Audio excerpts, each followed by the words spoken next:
Doctor Mehrotra, सबसे पहले तो मैं आपका स्वागत करती हूं आज हमारे मंच पे यूपी के मन की बात। इस बीच मुरादाबाद के सिद्ध हॉस्पिटल में आप कार्डियोलॉजिस्ट हैं और एक कार्डियोलॉजिस्ट की भूमिका आजकल के टाइम में बहुत अहम हो जाती है।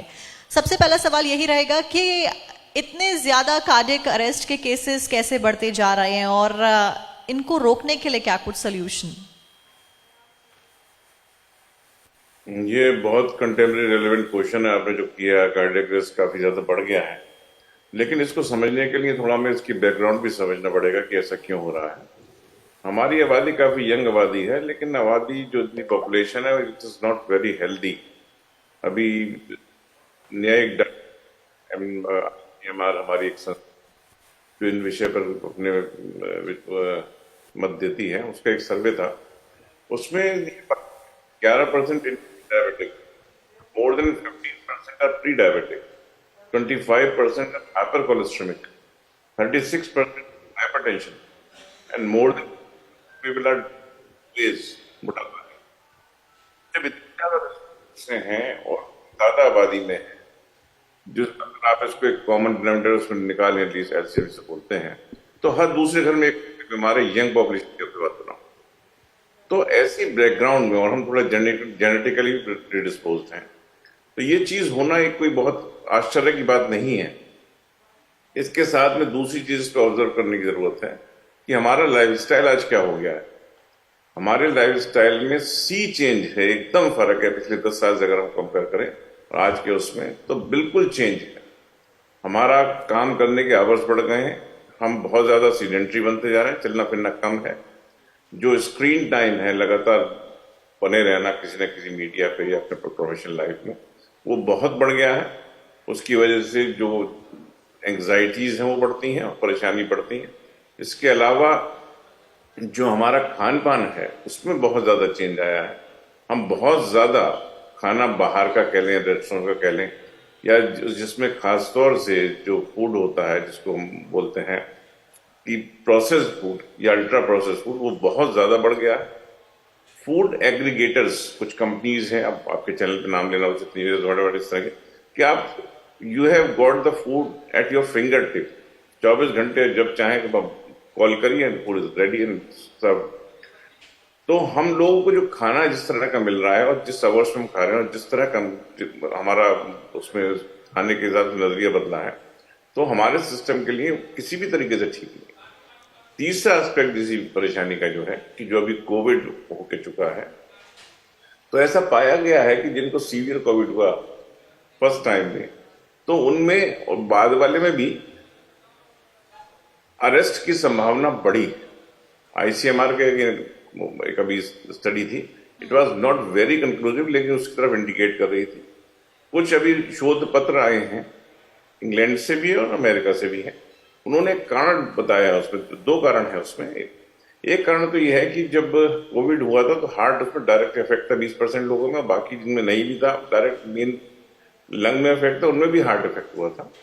तो उसके जो रेमिनेंट्स हैं, जो उससे डैमेज जो हुआ था, वो दैट इज स्टिल देयर। छोटी छोटी नसों में रुकावट हुई थी, हार्ट की मांसपेशियों में डैमेज हुआ था।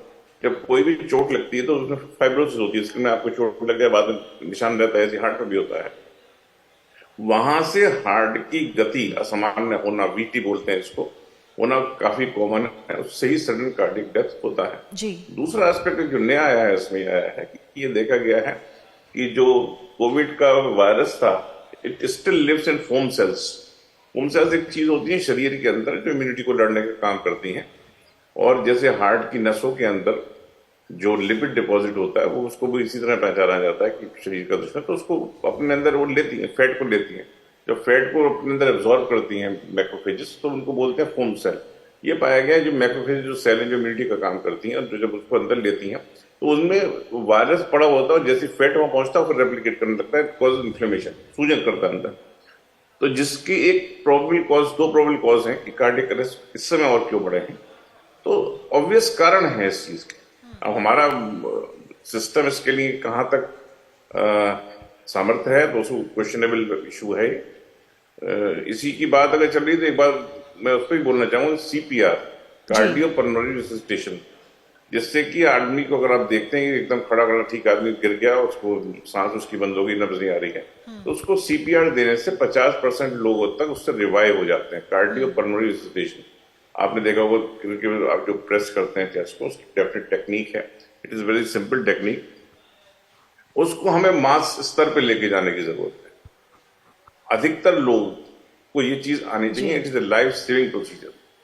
एक दूसरा भी होता है इसी चीज के लिए, उसको बोलते हैं डिफिब्रिलेटर। अच्छा डॉक्टर मेहरोत्रा, यहाँ पर आपको एयर रोकते हुए, क्योंकि आप लगातार जानकारी भारत 24 के दर्शकों को दे रहे हैं, सवाल मेरा आपसे और भी रहेंगे, लेकिन इस बीच क्योंकि जिम्मेदार हमारे बीच में बैठे हुए डॉक्टर मिस्टर बलदेव सिंह जी हमारे साथ में बैठे हुए हैं। इस बीच बलदेव सिंह जी, किस तरीके से आपको लगता है सरकार योगदान दे सकती है डॉक्टर्स को या हेल्थ मिनिस्ट्री को इन सभी मामलों के ऊपर रोक लगाने के लिए, क्योंकि डॉक्टर्स को भगवान का रूप कहा जाता है। उस बीच सबसे पहले मैं आपसे जानना चाहूंगी कि क्या योगदान दिया जा सकता है आपके द्वारा? देखिए, डॉक्टर साहब ने अभी विषय रखा, बहुत अच्छा उसको विषय था। मैं कहना चाहता हूं सरकार मेडिकल के प्रति बड़ी गंभीर है, और सरकार हमारे उत्तर प्रदेश की माननीय योगी जी के नेतृत्व वाली सरकार हर डिस्ट्रिक्ट हॉस्पिटल्स पीपी मॉडल पे या वैसे कि जनता को कैसे हॉस्पिटल अच्छी सुविधाएं हॉस्पिटल में मिल सकें, उसके लिए सरकार बहुत प्रयासरत है। और हर हॉस्पिटल में हर चीज हॉस्पिटल में जाए और आम जनता को लाभ मिले, ये सरकार की प्रायोरिटी है। और हमारा जो विभाग है, डिप्टी सीएम हमारे हैं ब्रजेश पाठक जी, और लगातार हॉस्पिटलों में जाते रहते हैं। डॉक्टरों से बहुत सीनियर जो बहुत सारे इसमें डॉक्टर हैं, उनके सलाह मशवरा और हर जिले में उसको प्रोवाइड करने का काम कर रहे हैं। और आके जो प्राइवेट भी बहुत अच्छे हॉस्पिटल लोगों ने और अच्छी सेवा आम व्यक्ति को दे रहे हैं, उनका भी पूरा विशेष ध्यान सरकार रख रही है। और मैं डॉक्टर साहब से भी कहना चाहता हूँ, कोई भी विषय हो तो उस पर पूरी तरह से सरकार आपके प्रति गंभीर है और आपको पूरा उसका लाभ देने का काम करे। अच्छा डॉक्टर मेहरोत्रा, इस बीच बलदेव जी ने बताया कि क्या कुछ उनके द्वारा योगदान दिया जा रहा है सरकार के द्वारा। आपकी बीइंग अ कार्डियोलॉजिस्ट क्या कुछ थिंकिंग है इसको लेकर, और क्या कुछ वो स्पेसिफिक नीड्स हैं जो आपको लगता है एक कार्डियोलॉजिस्ट होने के नाते गवर्नमेंट को सहयोग करना चाहिए? क्योंकि जैसा कि मैंने शुरुआत में बोला कि कार्डियक अरेस्ट के जो केसेस हैं वो लगातार बढ़ते जा रहे हैं, और जो कि थ्रेट का विषय है, और खासतौर पर यंग जनरेशन में। डॉक्टर साहब बोल रहे हैं। डॉक्टर मेहरोत्रा,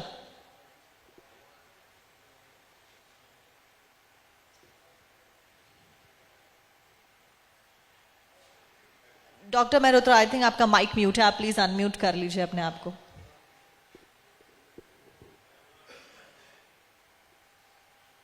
आवाज नहीं आ रही उनकी।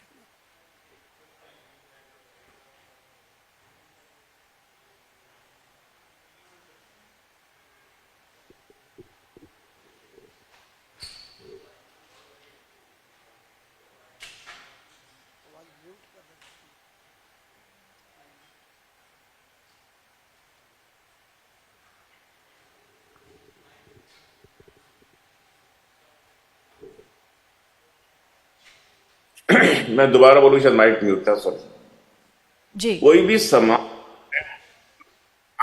शिक्षा और स्वास्थ्य में किस किस्म के संस्थान फैसिलिटी अवेलेबल हैं उसके द्वारा जाना जाता है। मुरादाबाद में पिछले 10 सालों में काफी ज्यादा प्रोग्रेस हुई है। स्वास्थ्य के क्षेत्र में नए नए अस्पताल बने हैं, जिनमें कि टर्शरी जो हॉस्पिटल्स बने हैं, और जो एडवांस ट्रीटमेंट जो पहले यहाँ पॉसिबल नहीं था वो हो रहा है। मैं कार्डियोलॉजिस्ट हूँ, तो मैं खुद कह सकता हूँ जैसे पहले जो नहीं था, हम हर तरह के हम इंटरवेंशन प्रोसीजर कर रहे हैं, चाहे स्टेंट पड़ने हो, चाहे पेसमेकर लगने हो, चाहे डिफरेंट डिवाइस होनी हो लगने, इट इज पॉसिबल, पॉसिबल है। तो ये तो है कि हम क्या कर पा रहे हैं, ये है कि सरकार की से हमें क्या अपेक्षा है, वो बहुत ज्यादा अपेक्षा है साहब हमें। मतलब इस बात को हो सकता है मैं ज्यादा बोल रहा हूँ, जब हमारे यहाँ इन्वेस्टमेंट समिट हुआ था तो उस समय ये हुआ था कि पॉलिसीज आएंगी डिफरेंट क्षेत्र में जो कि फैसिलिटेट करेंगी डिफरेंट क्षेत्रों को। तो बाकी क्षेत्रों में तो आई, लेकिन स्वास्थ्य के क्षेत्र में जो भी पॉलिसी आई इसमें कोई खास डॉक्टर्स को या एंटरप्रेन्योर जो कि हॉस्पिटल बनाना चाहते हैं कोई भी उनके लिए विशेष सुविधा नहीं दी गई। जो हम जैसे एक सेंटर ऑफ एक्सीलेंस बनाना चाहते हैं उसके लिए एडवांस इक्विपमेंट लगाना चाहते हैं, they are all very costly equipments. तो अगर वो इक्विपमेंट हम लगाएंगे तो उससे समाज का और क्षेत्र का दोनों का फायदा होता है, उसमें अगर थोड़ी बहुत हमें कुछ हेल्प मिले। दूसरी बात, इसके अलावा अगर हॉस्पिटल आपको सेटअप करना है तो हमें 19 मेजर लाइसेंस लेने पड़ते हैं। हर लाइसेंस को लेना अपने आप में एक बहुत बड़ा सिरदर्द है। होने को सिंगल विंडो सिस्टम है लेकिन होता उसमें कुछ भी नहीं है। तीसरी बात जो है कि जो भी हमें फैसिलिटी दी जाती है they are charge at the commercial rate, चाहे वो बिजली है, चाहे हाउस रेंट, ये हाउस टैक्स है, या जितनी भी हमसे होती हैं वो सब जो है कमर्शियल रेट पे चार्ज की जाती है। एक्सपेक्ट हम सर कोई करता है कि हर चीज में कंसेशन किया जाए, हर चीज कम रेट पे दी जाए। वी बीइंग डॉक्टर हमें अब कैसा सोचना चाहिए, हम डॉक्टर हैं जो बेस्ट हो सकता है करते हो करते रहेंगे, लेकिन इसमें सरकार को सहयोग करना चाहिए।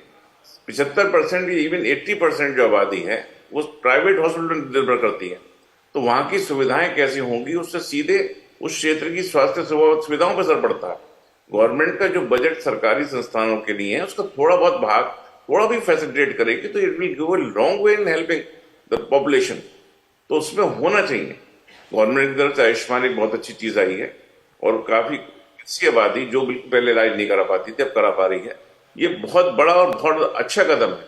इसमें थोड़ा मैं ये कहना चाहूंगा कि जो गवर्नमेंट ने आयुष्मान पॉलिसी को लागू किया है उसमें एक थोड़ा ये भी देखा जाए कि कोई भी प्रोसीजर है, कोई भी आप ऑपरेशन कर रहे हैं या और इलाज कर रहे हैं तो उसकी बेसिक कॉस्ट कितनी आ रही है। कॉस्टिंग कंपनीज होती है जो कॉस्ट निकाल के दे सकती हैं, तो एटलीस्ट उतना कंपनसेट होना चाहिए जितनी उसकी कॉस्ट आ रही है। वहां पे थोड़ा इश्यूज है, उसको देखने की जरूरत है। बल्कि तो मैं ये कहना चाहूंगा कि इंश्योरेंस जो है, हर एक हेल्थ इंश्योरेंस हर आदमी की जरूरत है। हेल्थ इंश्योरेंस लाइफ इंश्योरेंस से ज्यादा जरूरी है क्योंकि उसके काम आता है, उसे कि आदमी जिंदा रहेगा सब कुछ कर सकता है। तो हेल्थ इंश्योरेंस में गवर्नमेंट को हेल्प करनी चाहिए। पूरी आबादी हेल्थ इंश्योरेंस से कवर हो। जो अपने आप नहीं करा सकते तो गवर्नमेंट उसमें मदद करे, जो अपने आप कर सकते हैं उनको गवर्नमेंट कुछ फैसिलिटेट कर दे, कुछ टैक्स रिबेट दे दे, कुछ इस तरह की कर दे, तो that will be a better way of doing the things. और जो भी उसकी कॉस्टिंग आ रही है उसमें एक ऐसा कोई संस्था बनाए जो उसके डिसाइड करे इन प्रोसीजर्स की कॉस्ट इतनी होती है उसके अकॉर्डिंग उसकी कॉस्टिंग हो सके। तो रेशनल जो रेशनलाइज होते हैं किसी स्ट्रक्चर बोलते हैं वो हो पाएगा। तो वहां पे कुछ कमियां हैं मेरे हिसाब से, वहां होना चाहिए।